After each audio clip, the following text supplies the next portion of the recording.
మొన్న దినేష్ కార్తీక్, నిన్న ధావన్, ఈరోజు హార్దిక్. జీవితంలో అంత నెగిటివిటీ ఉన్నాక ఎలా తట్టుకోగలుగుతున్నారు బ్రో మీరు?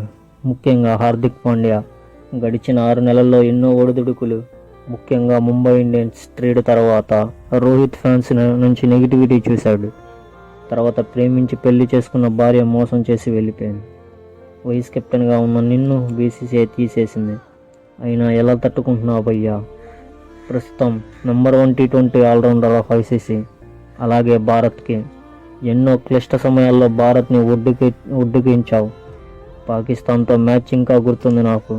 మొన్న ఫైనల్లో, ఆసియా కప్ ఫైనల్ మ్యాచ్లో. ఇలా చూసుకుంటే చాలానే ఉన్నాయి. ప్రపంచం చూసిన గొప్ప ఆటగాడివి నువ్వు.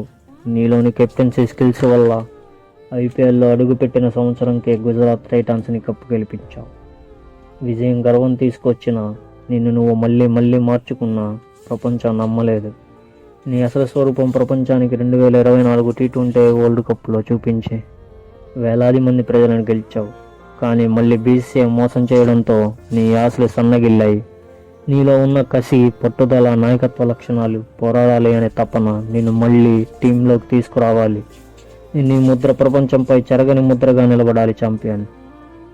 ఇది నీకు గడ్డు కాలం కావచ్చు, కానీ మేము నీతో ఉంటాం.